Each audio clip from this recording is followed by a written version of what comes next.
People wake up in the morning, they begin to think about their problems. Those problems are circuits of memories in the brain.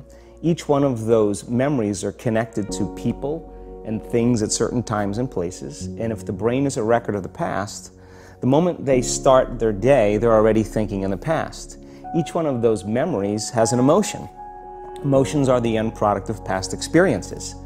So the moment they recall those memories of their problems, they all of a sudden feel unhappy, they feel sad, they feel pain.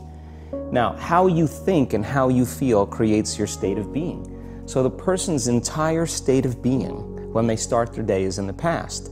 So what does that mean? The familiar past will sooner or later be predictable future. So if you believe that your thoughts have something to do with your destiny, and you can't think greater than how you feel, or feelings have become the means of thinking, by very definition of emotions, you're thinking in the past. And for the most part, you're going to keep creating the same life. So then people grab their cell phone, they check their WhatsApp, they check their text, they check their emails, they check Facebook, they take a picture of their feet, they post it on Facebook, they tweet something, they do Instagram, they check the news, and now they feel really connected to everything that's known in their life. And then they go through a series of routine behaviors. They get out of bed on the same side, they go to the toilet, they get a cup of coffee, they take a shower, they get dressed, they drive to work the same way, they do the same things, they see the same people, they push the same emotional buttons, and that becomes the routine, and it becomes like a program. So now they've lost their free will to a program, and there's no unseen hand doing it to them. So when it comes time to change, the redundancy of that cycle becomes a subconscious program. So now 95% of who we are by the time we're 35 years old is a memorized set of behaviors, emotional reactions, unconscious habits, hardwired attitudes, beliefs, and perceptions that function like a computer program. So then a person can say with their 5% of their conscious mind, I want to be healthy, I want to be happy, I want to be free. But the body's on a whole different program. So then how do you begin to make those changes? Well, you have to get beyond the analytical mind, because what separates the conscious mind from the subconscious mind is the analytical mind. And that's where meditation comes in, because you can teach people through practice how to change their brainwaves, slow them down. And when they do that properly, they do enter the operating system where they can begin to make some really important changes. So most people then wait for crisis or trauma or disease or diagnosis. They wait for loss, some tragedy to make up their mind to change. And my message is, why wait? And you can learn and change in a state of pain and suffering, or you can learn and change in a state of joy and inspiration. And I think right now, the cool thing is that people are waking up. Most people spend 70% of their life living in survival and living in stress. So they're always anticipating the worst case scenario based on a past experience. And they're literally, out of the infinite potentials in the quantum field, they're selecting the worst possible outcome, and they're beginning to emotionally embrace it with fear. And they're conditioning their body into a state of fear. Do that enough times, body has a panic attack without you. You can't even predict it because it's programmed subconsciously. So people become addicted to the rush of those emotions, and they use the problems and conditions in their life to reaffirm their limitation, so at least they can feel something. So now when it comes time to change, you say to the person, why are you this way? Well, every time they recall the event, they're producing the same chemistry in their brain and body as if the event is occurring, firing and wiring the same circuits and sending the same emotional signature to the body. Well, what's the relevance behind that? Well, your body is your unconscious mind. In a sense, if you're sitting down and you start thinking about some future worst case scenario that you're conjuring up in your mind, and you begin to feel the emotion of that event, your body doesn't know the difference between the event that's taking place in your world, outer world, and what you're creating by emotion or thought alone. So most people then, they're constantly reaffirming their emotional states. So when it comes time to give up that emotion, they can say, I really want to do it, but really the body is stronger than the mind because it's been conditioned that way. So the servant now has become the master, and the person all of a sudden, once they step into that unknown, they'd rather feel guilt and suffering because at least they can predict it. Being in the unknown is a scary place for most people because the unknown is uncertain. People say to me, well, I can't predict my future. I'm in the unknown, and I always say the best way to predict your future is to create it. Not from the known, but from the unknown. What thoughts do you want to fire and wire in your brain? What behaviors do you want to demonstrate in one day? The act of rehearsing them mentally, closing your eyes, and rehearsing the action. Rehearsing the reaction of what you want, or the action? Yeah, the action of what you want. By closing your eyes and mentally rehearsing some action. If you're truly present, the brain does not know the difference between what you're imaging and what you're experiencing in 3D world. So then you begin to install the neurological hardware in your brain to look like the event has already occurred. Now, your brain is no longer a record of the past. Now it's a map to the future. And if you keep doing it, priming it that way, the hardware becomes a software program. And who knows, you just may start acting like a happy person. And then I think the hardest part is to teach our body emotionally what the future will feel like ahead of the actual experience. So what does that mean? You can't wait for your success to feel empowered. You can't wait for your wealth to feel abundant. You can't wait for your new relationship to feel love, or your healing to feel whole. I mean, that's the old model of reality, of cause and effect, waiting for something outside of us to change how we feel inside of us. And when we feel better inside of us, we pay attention to whoever or whatever caused it. But what that means then is that from the Newtonian world is that most people spend their whole life living in lack, waiting for something to change out there. What do you mean the Newtonian world?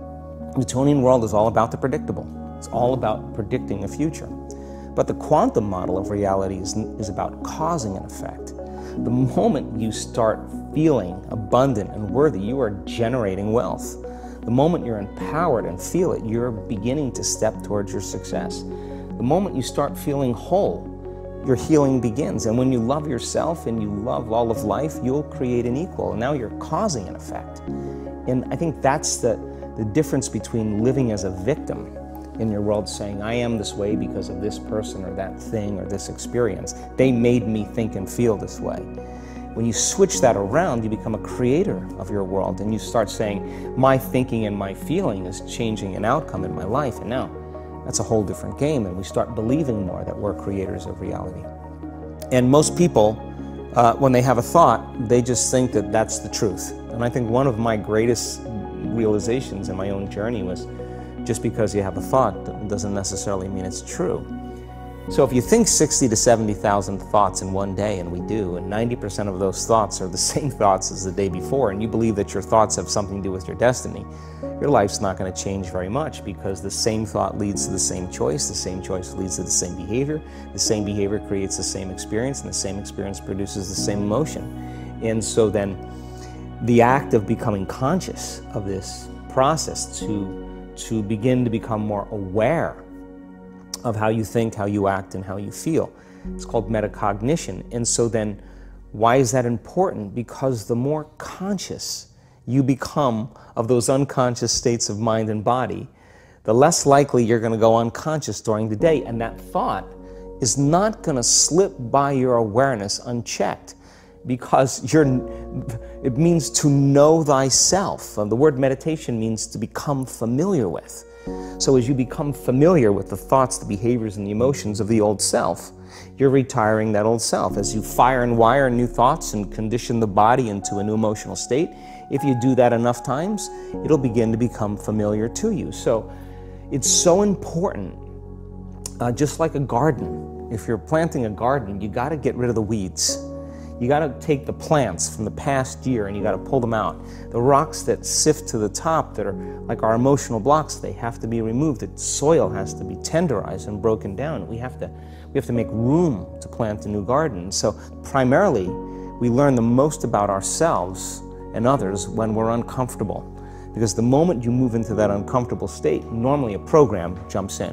When that program jumps in, it's because a person doesn't want to be in the present moment and engage it consciously. If you're not being defined by a vision of the future, then you're left with the old memories of the past, and you will be predictable in your life. And if you wake up in the morning and you're not being defined by a vision of the future, as you see the same people and you go to the same places and you do the exact same thing at the exact same time, It's no longer that your personality is creating your personal reality. Now your personal reality is affecting or creating your personality. Your environment is really controlling how you think and feel unconsciously, because every person, everything, every place, every experience has a neurological network in your brain. Every experience that you have with every person produces an emotion. So some people will use their boss to reaffirm their addiction to judgment. They'll use their enemy to reaffirm their addiction to hatred. They'll use their friends to reaffirm their addiction to suffering. So now they need the outer world to feel something. So to change then is to be greater than your environment, to be greater than the conditions in your world. And the environment is that seductive. So then why is meditation the tool? Well, let's sit down, let's close our eyes. Let's disconnect from your outer environment. So if you're seeing less things, there's less stimulation going to your brain.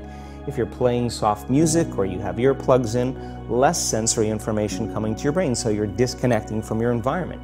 If you can sit your body down and tell it to stay like an animal, stay right here. I'm going to feed you when we're done. You can get up and check your emails, you can do all your texts, but right now, you're going to sit there and obey me. So then, when you do that properly, and you're not eating anything or smelling anything or tasting anything, you're not up experiencing and feeling anything, you would have to agree with me that you're being defined by a thought, right? So when the body wants to go back to its emotional past, and you become aware that your attention is on that emotion, and where you place your attention is where you place your energy, you're siphoning your energy out of the present moment into the past, and you become aware of that. And you settle your body back down in the present moment, because it's saying, well, it's 8 o'clock. You normally get upset because you're in traffic around this time. And here you are sitting, and we're used to feeling anger, and you're off schedule. Oh, it's 11 o'clock, and you usually check your emails and judge everybody. Well, the body's looking for that predictable chemical state. Every time you become aware that you're doing that, and your body is craving those emotions, and you settle it back down into the present moment, you're telling the body, it's no longer the mind, that you're the mind, and now your will is getting greater than the program. And if you keep doing this over and over again, over and over again, over and over again, just like training a stallion or a dog, it's just going to say, I'm going to sit. And the moment that happens, and the body's no longer the mind, when it finally surrenders, there's a liberation of energy. We go from particle to wave, from matter to energy, and we free ourselves from the chains of those emotions that keep us in the familiar past. And we've seen this thousands of times. In fact, we can actually predict it now on a brain scan.